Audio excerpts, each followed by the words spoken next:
Greetings, everyone. I am Pete Pardo from Sea of Tranquility. Welcome to pick number five of my 30 favorite bass players of all time. We've been counting down each and every day here this month in June 2025. Our 30 favorite bass players across all genres: rock, pop, funk, jazz, fusion, prog, metal, country, blues, reggae, you name it. If the style of music exists and you have a favorite bass player playing that style and you picked them on your list, we will talk about them, right? At least I'm going to talk about mine. You talk about yours in the comments. That's how it works, right? As well as give any feedback at all on my pick. So for today, pick number five. I mean, this guy was an absolute no-brainer for my list. He's been he probably was my first favorite bass player, going way back to when I was just a little guy, probably like 12 years old, right? 12, 13 years old. I fell in love with his bass playing and his music, and it continues to this day. And he's still out there doing it at 80 something years old. Let me bring to the stage the legend, perhaps the greatest rock star of all time, in my opinion, Paul McCartney. Yes, indeed. There he is playing his trusty Rickenbacker bass, which I always loved this tone on the Rickenbacker. He's played many of them over the course of his career, but I have a sweet spot for him on the Rickenbacker in the latter part of the Beatles era and certainly throughout the 70s with Paul McCartney and Wings. Um, Picking out favorite albums featuring his bass playing was really difficult. I mean, you can go with any Beatles album, really. You can go with any Wings album. So I tried to pick albums where maybe there's some songs that I really, really favor on there, and it's a very, very difficult assignment.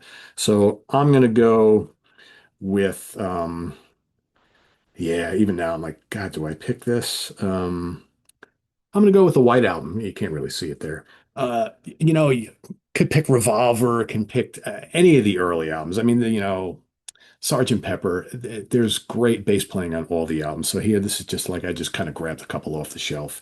And, his bass playing on stuff like Back in the USSR and Dear Prudence, Blackbird is so good. I mean, you've got, Helter Skelter is terrific on here.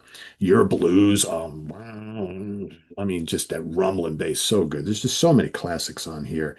Revolution, yeah, there's a little bit of filler on this sprawling double album, but there's just some amazing, amazing songs with amazing bass playing from Paul McCartney on here.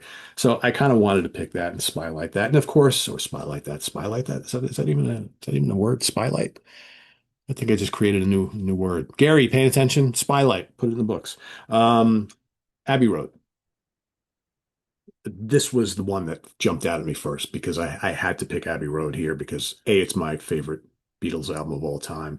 And there's some like Herculean bass playing on here. And it's like, I think for me, one of the great things about Paul is that his bass playing on albums is never meant to steer the spotlight away from the song itself, but it complements the song. But yet when you really stop and listen to it, and you kind of, take everything out because sometimes you have to do that. You listen to songs and you're like, okay, I'm going to try and not hear the guitars, not hear the drums or the vocals. I want to just concentrate on the bass playing.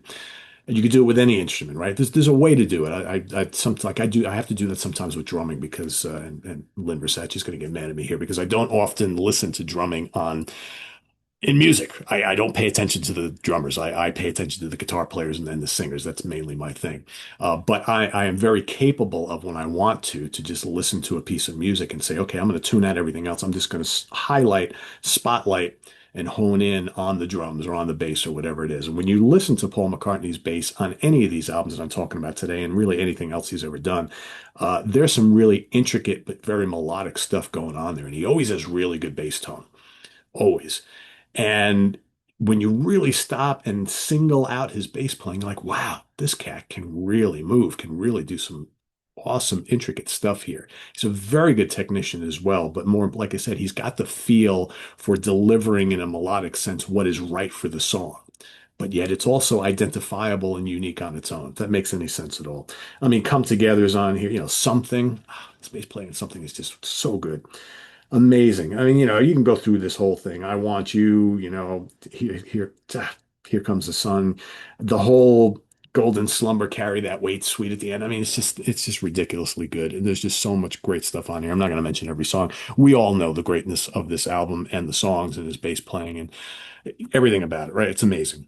Third, I'm going to go with Band on the Run. I mean, title track and Jet right there. It's all you need to know. But man, his bass playing on Let Me Roll It, awesome. So underrated. So big and huge in the mix. I mean, just so good. 1985, terrific. Just Mamunia, everything on here is just stellar and more of a testament to his skills on, various instruments, right? Because he's playing guitar on here, he's doing bass on here, he's doing piano on here, singing the whole nine yards. Just an amazing overall, well-rounded musician is Paul McCartney. Favorite song. This was an absolute no-brainer. Absolute no-brainer. And once again, I'm going to go with a version of a song that I love from this guy that is always featured my favorite bass playing from him. I'm going to go to a live album because I think the live version is absolutely stunning. I'm going to go with Silly Love Songs by Paul McCartney and Wings from the Wings Over America album. I mean, this song is an absolute clinic to the virtuoso skills on bass guitar of Paul McCartney. It's this simple, wonderful little pop song that has just great vocal harmonies, a great chorus, and man, he's doing all this amazing stuff in this song, and it goes throughout the entire song. You don't need guitar solos, you don't need anything else. Just listen to that voice and listen to that bass. Drop dead legend. Legend. It's so good. I adore Silly Love Songs. It's one of my favorite pop songs of all time. And every time I listen to it, I just follow along with Paul as he's just taking you through, his fingers just doing the walk. And it's amazing. It's amazing. It's one of my favorite bass lines in a song of all time. Of all time. So yeah, it's glorious. Paul McCartney and Wings, man. As much as I love the Beatles, I've always had such a soft spot for Wings because that was the first Paul McCartney band, that I ever got into, and I was a massive Wings fan when I was a kid growing up. So yeah, I got into the Beatles afterwards. But yeah, it's Silly Love Songs from Wings Over America. Band on the Run, Abbey Road, and the White Album. Can pick any Beatles album. It's a perfect pick for here. Paul McCartney, an absolute genius on the bass. He's my pick for today. Pick number five.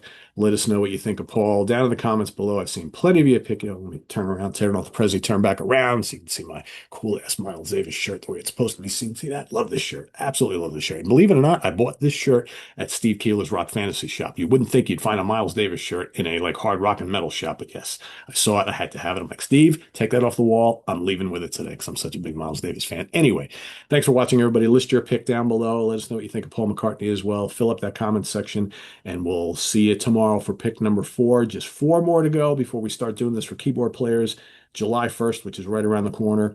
What do we got coming up here this week? We've got, today is Thursday. We've got tomorrow. Live album love. Rick Labonte and I will be starting with the alphabet. We're going to start with the letter A. We're going to pick some of our favorite live albums from bands and artists that start with A.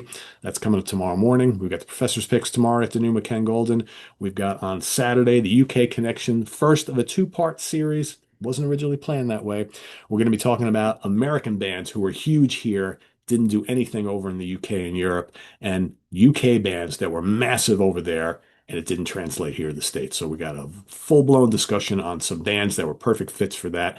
Again, it's a two-parter because we went completely long. We thought we'd fit it all in one episode, but the conversation was so engrossing, a lot of back and forth, that we decided to cut it and do it in two parts. So you'll have one this week, one next week. You're not going to have to wait 2 weeks for the next UK Connection show. It'll be back-to-back weeks. So in essence, you'll be getting three UK Connection shows in a week in succession, successive Saturdays. It's too early in the morning. I can't speak today.